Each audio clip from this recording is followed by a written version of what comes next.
ओम शांति। 31/12/2024।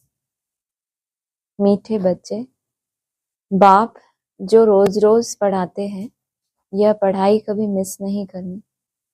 इस पढ़ाई से ही अंदर का संशय दूर होता है। प्रश्न है, बाप के दिल को जीतने की युक्ति क्या है? किसको जीतना है? बाप को जीतना है। किसको जीतना है? बाप के दिल को जीतने की युक्ति क्या है? बोलो एक एक। क्या युक्ति? और कुछ? श्रीमत पे चलना। बाप के दिल को जीतना है तो जब तक संगम युग है तब तक बाप से कुछ भी छिपाओ नहीं। ये नहीं बोल रहे झूठ मत बोलो। एक होता है झूठ बोलना और दूसरा सच को छुपाना। अपने कैरेक्टर्स पर पूरा पूरा ध्यान दो। अगर कोई पाप कर्म हो जाता है तो अविनाशी सर्जन को सुनाओ तो हल्के हो जाएंगे। बाप जो शिक्षा देते हैं यही उनकी दया, कृपा या आशीर्वाद है। तो बाप से दया या कृपा मांगने के बजाय स्वयं पर कृपा करो। अपने पाप कर्मों को ना छिपाकर क्या करो? स्वयं पर कृपा। ऐसा पुरुषार्थ कर बाप के दिल को जीत लो। अभी रूहानी बच्चे यह तो जानते हैं कि नई दुनिया में सुख है, पुरानी दुनिया में दुख है। दुख में सभी दुख में आ जाते हैं और सुख में सभी सुख में आ जाते हैं। सुख की दुनिया में दुख का नाम निशान नहीं, फिर जहां दुख है वहां सुख का नाम निशान नहीं। जहां पाप है वहां पुण्य का नाम निशान नहीं। जहां पुण्य है वहां पाप का नाम निशान नहीं। वह कौन सी जगह है? एक है सतयुग, दूसरा है कलयुग। यह तो बच्चों की बुद्धि में जरूर होगा ही। अभी दुख का समय पूरा होता है और सतयुग के लिए तैयारी हो रही है। हम अभी इस पतित छीछी दुनिया से उस पार सतयुग अर्थात राम राज्य में जा रहे हैं। नई दुनिया में है सुख, पुरानी दुनिया में है दुख। ऐसा नहीं कि जो सुख देता है वही दुख भी देता है। नहीं, सुख बाप देते हैं, दुख माया रावण देता है। उस दुश्मन की एफिजी हर वर्ष जलाते हैं। दुख देने वाले को हमेशा जलाया जाता है। बच्चे जानते हैं जब उसका राज्य पूरा होता है तो फिर हमेशा के लिए खलास हो जाता है। 5 विकार ही सबको आदि मध्य अंत दुख देते आए हैं। तुम यहाँ बैठे हो तो भी तुम्हारी बुद्धि में यही रहे कि हम बाबा के पास जाएं। रावण को तो तुम बाप नहीं कहेंगे। कभी सुना है रावण को परमपिता परमात्मा को ही कहते हो? कभी भी नहीं। कई समझते हैं लंका में रावण था। बाप कहते हैं यह सारी दुनिया ही लंका है। कहते हैं वास्को डिगामा ने चक्र लगाया स्टीमर या बोट के द्वारा। जिस समय उसने चक्र लगाया उस समय एरोप्लेन आदि नहीं थे। ट्रेन भी स्टीम पर चलती थी। बिजली अलग चीज है। अब बाप कहते हैं दुनिया तो एक ही है, नई से पुरानी और पुरानी से नई बनती है। ऐसे नहीं कहना होता कि स्थापना पालना विनाश। नहीं, पहले स्थापना फिर विनाश, उसके बाद पालना। यह राइट अक्षर है। बाद में रावण की पालना शुरू होती है। वह झूठी विकारी पतित बनने की पालना है जिससे सब दुखी होते हैं। बाप तो कभी किसी को दुख नहीं देते। यहाँ तो तमो प्रधान बनने के कारण बाप को ही सर्वव्यापी कह देते हैं। देखो क्या बन पड़े हैं। यह तो तुम बच्चों को चलते फिरते बुद्धि में रहना चाहिए। है तो बहुत सहज, सिर्फ अलफ की बात है। मुसलमान लोग भी कहते हैं उठकर अल्लाह को याद करो। खुद भी सवेरे उठते हैं, वह कहते हैं अल्लाह या खुदा को याद करो। तुम कहेंगे बाप को याद करो। बाबा अक्षर बहुत मीठा है। अल्लाह कहने से वर्षा याद नहीं आएगा। बाबा कहने से वर्षा याद आ जाता है, क्योंकि बाबा माना, ग्रैंडफादर को भी बाबा कहते हैं, वो तो एक संबंध हो गया। संबंध है आपका, तो ग्रैंड चाइल्ड को क्या होगा, ग्रैंडफादर का वर्षा जरूर मिलेगा। लेकिन अल्लाह कहने से वर्षा याद नहीं आएगा, बाबा कहने से वर्षा याद आ जाता है। मुसलमान लोग बाप नहीं कहते, वह फिर अल्लाह मियाँ कहते हैं, मियाँ बीवी। कौन सा संबंध नहीं जोड़ पाते, बाप का। मुसलमानों का क्या है बताया बाबा ने, बाप को ही क्या करते हैं, मार भी देते हैं और जेल में भी डाल देते हैं। मुरली में भी आया ना, कोई कोई हैं बच्चे इंतजार करते थे कि कब ये बुढ़ा मरे तो हमको राजाई मिले, सुना है मुरली में कभी? तो थे ना ब्रह्मा बाबा उस समय, ऐसे भी थे कुपत्ते। तो कौन से धर्म की आत्माएं होंगी? तो अल्लाह को बाप समझ के नहीं मानेंगे, क्या कहेंगे, अल्लाह मियाँ। मियाँ बीबी यह सभी अक्षर भारत में हैं, परमपिता परमात्मा कहने से ही शिवलिंग याद आ जाएगा। यूरोपवासी लोग गॉड फादर कहते हैं, यूरोपवासी फिर भी क्या है, गॉड फादर को मानने वाले हैं। और मुसलमानों के लिए क्या बोला, क्या मानते हैं, क्या मानते हैं, किसको नहीं मानते और क्या मानते हैं? मना अपने को सुनना ही नहीं, ऐसा क्या? बाप को नहीं मानते, किस संबंध से मानते फिर? अल्लाह मियाँ कहते हैं। और यूरोपवासी लोग गॉड फादर कहते हैं। भारत में तो पत्थर भित्तर को भी भगवान समझ लेते हैं। शिवलिंग भी पत्थर का होता है, समझते हैं इस पत्थर में भगवान बैठा है। भगवान को याद करेंगे तो पत्थर ही सामने आ जाता है। पत्थर को भगवान समझ पूछते हैं। अब पत्थर कहाँ से आता है, ऐसे वैसे पत्थर को थोड़ी पूछते हैं, कहाँ से आता है पत्थर वो? अरे नदी से आ जाता है पत्थर, सागर से पत्थर आ जाता है, आता कहाँ से है? पहाड़ से ही आएगा ना भाई, पत्थर पानी में से पैदा कैसे हो जाएगा? पत्थर कहाँ से आता है? पहाड़ों के झरनों से गिरते गिरते गोल चिकना बन जाता है। ये पत्थर ऐसा वैसा नहीं है कि जिसको लोग भगवान समझ के पूजा करते हैं। वो पत्थर भी कैसा, इतनी ऊंची स्टेज में, और उसके बाद फिर टकराते हुए झरनों में भीगते हुए क्या बन गया, एकदम गोल गोल बन गया, गोल चिकना बन जाता है। फिर कैसे नेचुरल निशान भी बन जाते हैं। देवी देवताओं की मूर्ति ऐसी नहीं होती, पत्थर काट काट कर कान मुंह नाक आंख आदि आदि कितना सुंदर बनाते। डिफरेंस क्या, डिफरेंस हुआ शिवलिंग के बनने में और मूर्तियों के बनने में? क्या अंतर बताया? जो नहीं जवाब देते वही बोलो। हाँ, क्या अंतर बताया?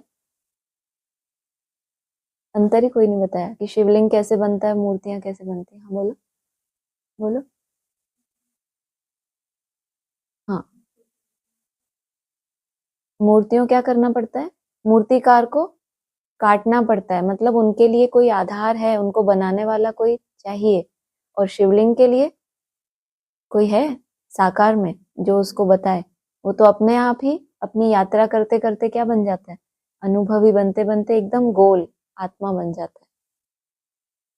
देवी देवताओं की मूर्ति ऐसी नहीं होती, पत्थर काट काट कर कान मुंह नाक आंख सब में डिफेक्ट है ना, तो वो पत्थरों को कटिंग कर करके, बाबा कितना कहते हैं माया नाक कान से पकड़ती है, नाक से पकड़ती है, तो बाबा भी कहाँ से पकड़ेगा आपको?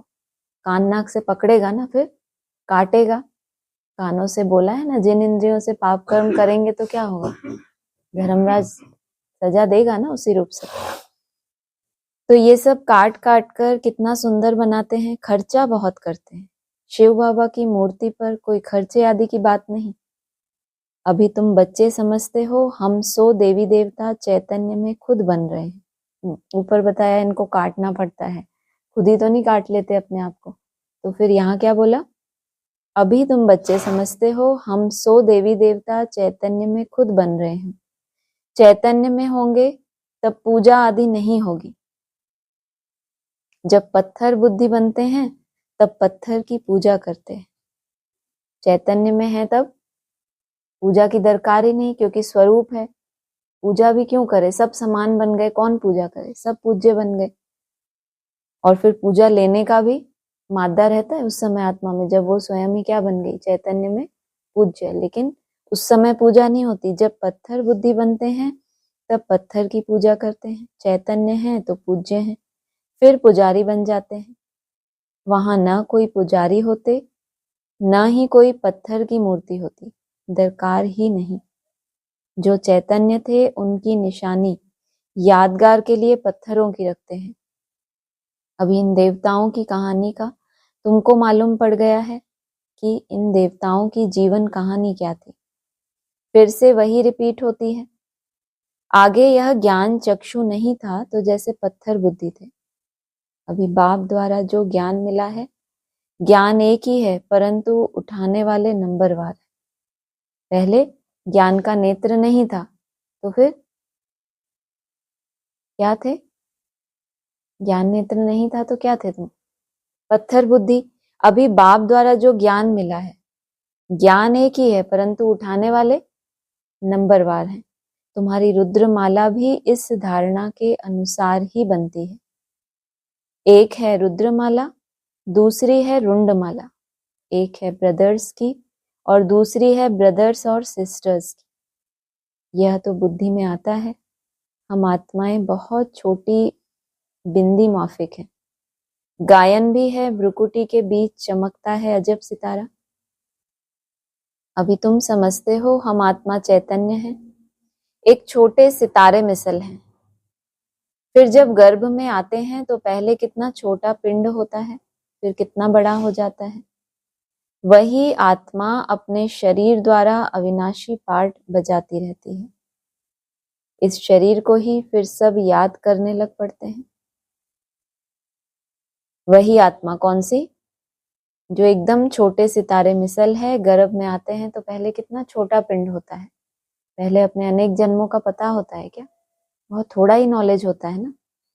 फिर बड़ा होता है, माना विराट रूप धारण करता है। फिर वही आत्मा अपने शरीर द्वारा अविनाशी पार्ट बजाती रहती है। इस शरीर को ही फिर सब याद करने लग पड़ते हैं। जिनके शरीर क्या होते हैं? अविनाशी होते हैं, उनको ही सब याद करने लगते हैं। यह शरीर ही अच्छा बुरा होने के कारण सबको आकर्षित करता है। सतयुग में ऐसे नहीं कहेंगे कि आत्मा अभिमानी बनो, अपने को आत्मा समझो। यह ज्ञान तुम्हें अभी ही मिलता है क्योंकि तुम जानते हो अभी आत्मा पतित बन पड़ी है। पतित होने के कारण जो काम करती है वह सभी उल्टा हो जाता है। बाप उल्टा काम कराते, माया उल्टा काम कराती। सबसे उल्टा काम है बाप को सर्वव्यापी कहना। आत्मा जो पार्ट बजाती है वह अविनाशी है, उनको जलाया नहीं जाता, उनकी तो पूजा होती है। शरीर को जलाया जाता है। आत्मा जब शरीर छोड़ती तो शरीर को जलाते हैं। आत्मा दूसरे शरीर में प्रवेश कर जाती है। आत्मा बिगर शरीर 2-4 दिन भी नहीं रख सकते। कई तो फिर शरीर में दवाइयां आदि लगाकर रख भी लेते हैं, परंतु फायदा क्या? क्रिश्चियंस का एक सेंट जेवियर है, कहते हैं उसका शरीर अभी भी रखा हुआ है। उनका भी जैसे मंदिर बना हुआ है। किसी को दिखाते नहीं है, सिर्फ उनके पांव दिखाते हैं। कहते हैं कोई पांव छू लेता है तो बीमार नहीं होता। पांव छूने से बीमारी से हल्के हो जाते हैं। तो समझते हैं उनकी कृपा। कैसे छू लेते हैं पांव तो फिर बीमार नहीं होते। कौन सा पांव? बेहद में बुद्धि रूपी पांव को जब टच किया तो उस बुद्धि से जो नया मंथन निकला कि बीमारी का कारण क्या, बीमारी होती क्यों है, कोई कर्म भोग की बात नहीं है। तो जब उस बुद्धि रूपी पांव को छुआ तो फिर क्या होगा? हल्के हो जाएंगे ना। पांव छूने से बीमारी से हल्के हो जाते हैं तो समझते हैं उनकी कृपा। बाप कहते हैं भावना का भाड़ा मिल जाता है। लौकिक में भी छोटे होते हैं तो बड़ों के बुजुर्गों के माना जो अनुभवी हैं उनके पैर छूते हैं। माना शरीर का जो कनिष्ठ अंग है उसको भी हम क्या करते हैं? नमन करते हैं, झुकते हैं। और यहाँ बेहद में पांव है, बुद्धि रूपी पांव। निश्चय बुद्धि होने से कुछ फायदा होता है, बाकी ऐसे हो तो ढेर के ढेर वहां जाएं और मेला ही लग जाए। बाप भी यहाँ आए हैं फिर भी इतना ढेर नहीं होता, ढेर होने की जगह भी नहीं है। अब बीमार दुनिया में इतने हैं और वहां बीमारी से हल्के हो रहे हैं तो ढेर लगेंगे ना। कहाँ? वो क्रिश्चियंस का जो पड़ा हुआ है शव वहां पे, जो कहते हैं मेला ही लग जाए, बाप भी यहाँ आए हैं फिर भी इतना ढेर नहीं होता, ढेर होने की जगह भी नहीं है। जब ढेर होने का समय आता है तो विनाश हो जाता है। ये भी अच्छा है, ढेर हो ही नहीं पाता। ढेर होने का समय आता है, उसी समय क्या हो जाता है? विनाश हो जाता है। यह भी ड्रामा बना हुआ है, इसका आदि या अंत नहीं है। हाँ, झाड़ की जड़ जड़ीभूत अवस्था होती है, अर्थात तमो प्रधान बन जाता है, तब यह झाड़ चेंज होता है। कितना यह बेहद का बड़ा झाड़ है। पहले वह आएंगे जिनको पहले नंबर में जाना है। कहाँ से आएंगे और कहाँ जाना है? परमधाम जाना है, आएंगे कहाँ से? आएंगे भी परमधाम से, जाना भी परमधाम में। पहले वह आएंगे जिनको पहले नंबर में जाना है। नंबरवार आएंगे ना। पहले पहले बुद्धि किसकी खुलेगी? जो बाप हमें समझाना चाहता है। पहले तो क्या होगा? ज्ञान का तीसरा नेत्र खुलेगा कि जो इतनी सारी मुरलियां बाप ने चलाई, अभी पहले पहले ब्रह्मा कुमारी इसमें कितने 18 वर्ष मुरलियां चली, सार किसकी पकड़ में आया? बाप की पकड़ में आया ना पहले पहले, कि बाप कहना क्या, तो पहले पहले उसको जाना है। तो पहले पहले फिर नवीनता, नई दुनिया, मतलब नए ज्ञान से नई दुनिया होती है ना। तो नया ज्ञान बुद्धि में जिसके इमर्ज हुआ तो जरूर उसको पहले पहले कहाँ जाना है? परमधाम जाना है ना। सूर्यवंशी, सभी सूर्यवंशी तो इकट्ठे नहीं आएंगे, चंद्रवंशी भी सभी इकट्ठे नहीं आते, नंबरवार माला अनुसार ही आएंगे। पाठधारी सभी इकट्ठे कैसे आएंगे? खेल ही बिगड़ जाए। यह खेल बड़ा एक्यूरेट बना हुआ है, शुरू से आखिरी तक जिसने पार्ट बजाया वही तो हीरो एक्टर होगा ना। अगर सभी एक साथ आ जाएं फिर तो खेल ही खराब हो जाए। इसमें कोई चेंज, यह खेल बड़ा एक्यूरेट बना हुआ है, इसमें कोई चेंज हो नहीं सकती। मीठे मीठे बच्चे जब यहाँ बैठते हो तो बुद्धि में यही याद रहना चाहिए, और सत्संगों में तो और बातें बुद्धि में आती हैं। यह तो एक ही पढ़ाई है जिससे तुम्हारी कमाई होती है। उन शास्त्रों आदि को पढ़ने से कमाई नहीं होती। हाँ, कुछ न कुछ गुण अच्छे होते हैं। ग्रंथ पढ़ने बैठते हैं तो ऐसे नहीं कि सभी निर्विकारी होते हैं। बाप कहते हैं इस दुनिया में सभी भ्रष्टाचार से पैदा होते हैं। तुम बच्चों से कई पूछते हैं वहां जन्म कैसे होगा? बोलो, वहां तो 5 विकार ही नहीं। योग बल से बच्चे पैदा होते हैं। योग बल से पैदा होना माना योग बल को धारण करके आपका प्रत्यक्षता रूपी जन्म होना, कि आपका क्या पार्ट है, क्या शास्त्रों में आपका नाम रूप है। भ्रष्टाचार से नहीं कि कोई सोल प्रवेश हो गई, कोई आचरण भी आपके भ्रष्ट थे तो भी कोई सोल की प्रवेशता के कारण क्या किया, खुद ही अपना नाम रूप प्रत्यक्ष किया, ये हूं, वो पैदाइश नहीं, यहाँ वो पैदाइश होती है। लेकिन वहां कैसे जन्म होगा? जो गर्भ महल में लंबा समय आत्माएं, उनको पहले ही साक्षात्कार हो जाएगा ना। क्या साक्षात्कार हो जाएगा? क्या मेरा नाम रूप है शास्त्रों में? पहले ही तो साक्षात्कार होगा। अगर गर्भ महल में है पहले ही साक्षात्कार होता है कि बच्चा आने वाला है। वहां विकार की बात नहीं। यहाँ तो बच्चों को भी माया गिरा देती है। बच्चा आने वाला है माना इसका बाल स्वरूप प्रत्यक्ष होने वाला है। बाल स्वरूप मतलब क्या बेहद में? बाल स्वरूप मतलब क्या होता है बेहद में? निर्विकारी माना सतो प्रधान। हर एक आत्मा का एक सात्विक स्वरूप भी तो होता है ना, जो उसका सत्युगी स्वरूप है। फिर आगे बढ़ता गया तो किशोर अवस्था, फिर आगे कौन कौन सी होती है, वृद्धावस्था, तो वो हो गई चौथी। जब वो गर्भ से जिनका जन्म होगा, योग बल से पैदाइश होगी, तो फिर उस समय स्वरूप कौन सा होगा उनका? बाल स्वरूप होगा। वहां विकार की बात नहीं। यहाँ तो बच्चों को भी माया गिरा देती है। कोई कोई तो बाप को आकर सुनाते भी हैं। सुनाएंगे नहीं तो 100 गुना दंड पड़ जाएगा। बाप तो सभी बच्चों को कहते हैं कि कोई भी पाप कर्म हो जाता है तो बाप को झट बताना चाहिए। बाप अविनाशी वैद्य है। सर्जन को सुनाने से तुम हल्के हो जाएंगे। जब तक संगम युग है तब तक बाप से कुछ छिपाना नहीं है। जब तक तुम्हारे अंदर क्या है? संगम युग है ना, संगम अभी कभी नरक भी है, कलयुग भी है, कभी सतयुग भी है, मना अभी संगम पर हो, तब तक क्या करना है, बाप से कुछ भी छिपाना नहीं है। कोई छिपाते हैं तो बाप के दिल को जीत नहीं सकते। तो उन्होंने तो छुपाया ना, तो उसको तो छुपा ही रहना चाहिए। क्या हो जाता है फिर, और ही चीज वो बढ़ती जाएगी। बढ़ते बढ़ते क्या होता है, कोई चीज मनसा में होती है, पहले वृत्ति में कहीं होती है, तो वृत्ति में होती है बहुत सूक्ष्म, कहीं भाव होता है बैठा हुआ किसी के भी प्रति, फिर उस मनसा में संकल्प होते हैं, तो अब वो एक्टिव हो गया, वो भाव जो आपका था किसी कोने में, अब आपने एक्ट देखी और वो संकल्प शुरू हो गए। जब अति हो जाएगी संकल्पों की तो क्या होगा, फिर वाचा में आएगा और फिर कर्मणा में भी, माना छुपेगा नहीं, जितना ज्यादा छुपाएंगे उतना बड़ा रूप लेकर वो बाहर आएगा, क्योंकि बाप को भी तो याद करते हो ना, तो हल्का भी तो होना है उसको, तो बाहर नहीं आएगा तब तक निकलेगा कैसे। तो कोई छुपाते हैं तो बाप के दिल को जीत नहीं सकते, सारा मदार पुरुषार्थ पर है। स्कूल में आएंगे ही नहीं तो कैरेक्टर कैसे सुधरेंगे।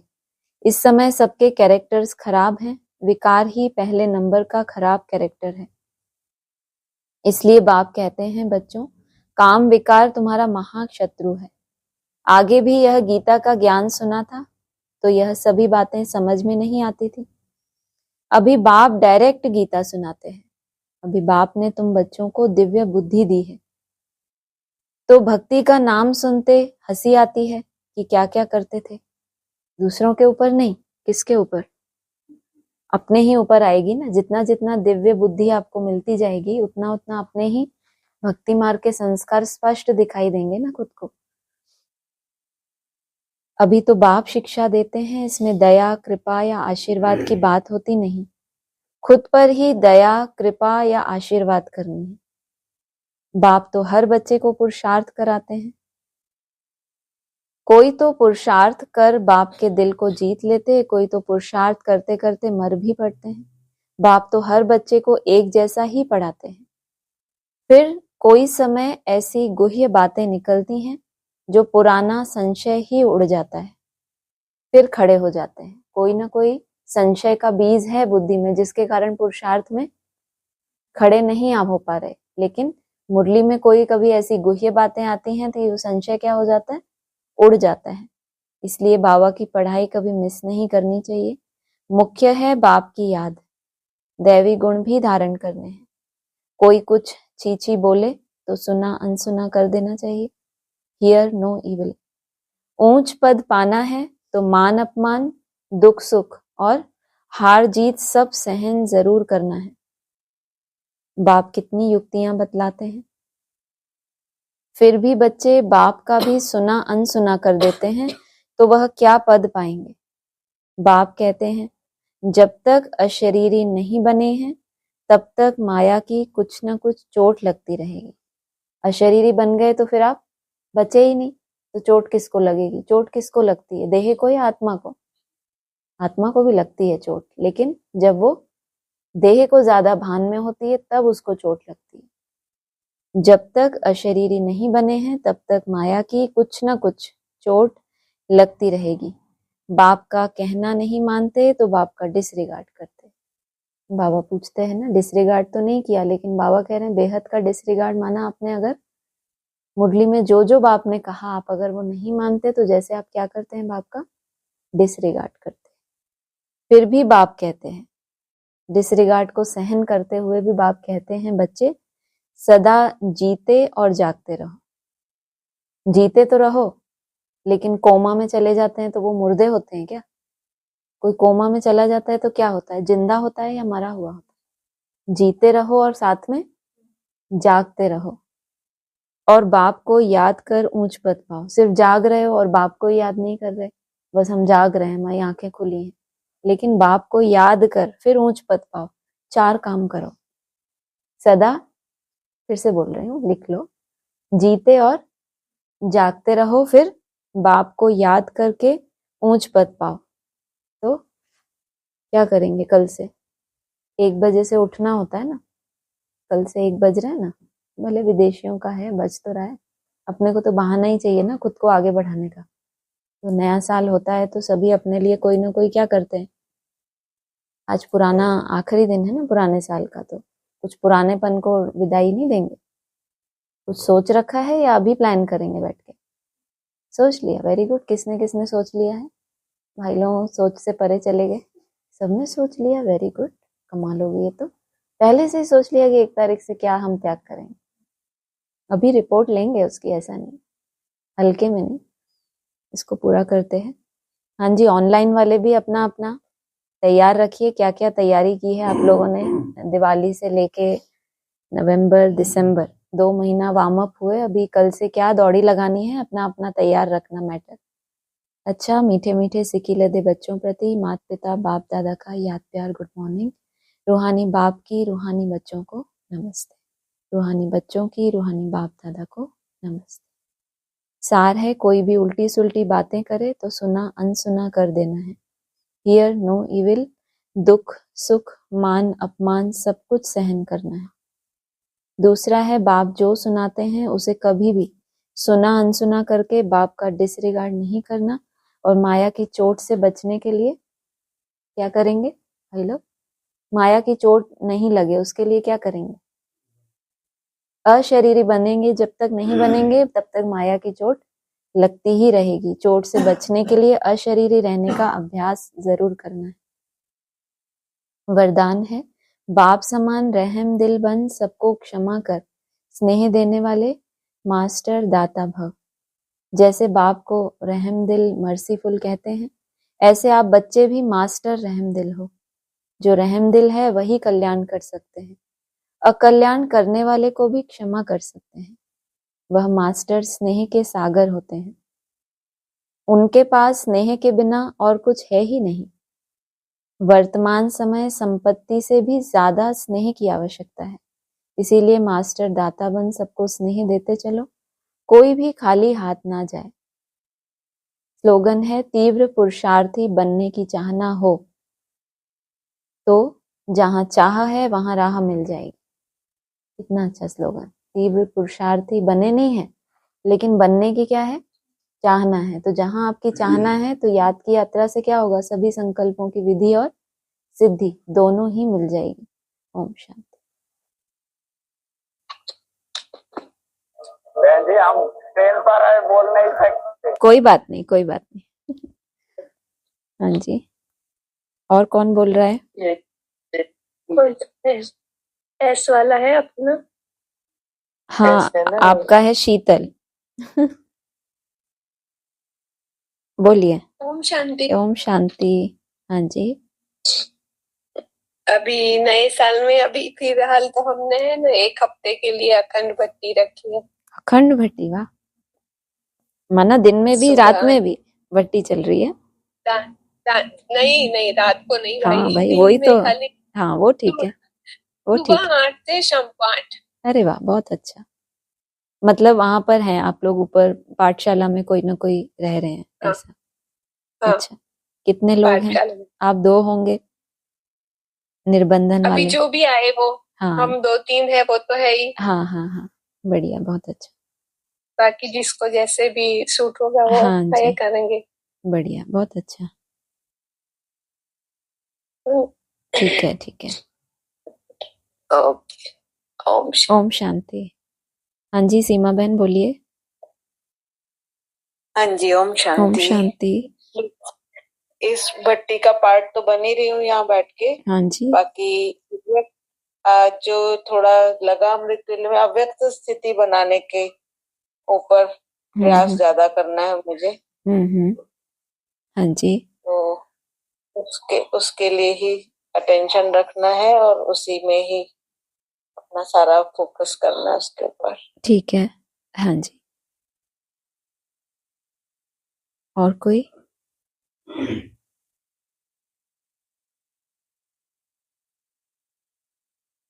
हो गया बस? ओम शांति। ओम शांति। हाँ जी अशोक भाई। अशोक भाई बोलती। हाँ जी, हाँ जी, कल से 1 तारीख से जैसा डिसाइड किया है मैंने हाँ जी। कि 1 बजे से अमृत वेला स्टार्ट करेंगे। अरे वाह।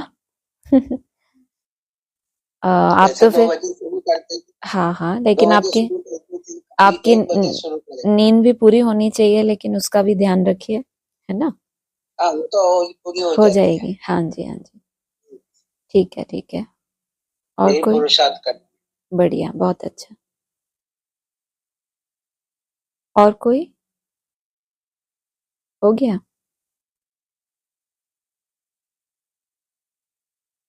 ठीक है जी, रखते हैं। हाँ, ओम शांति।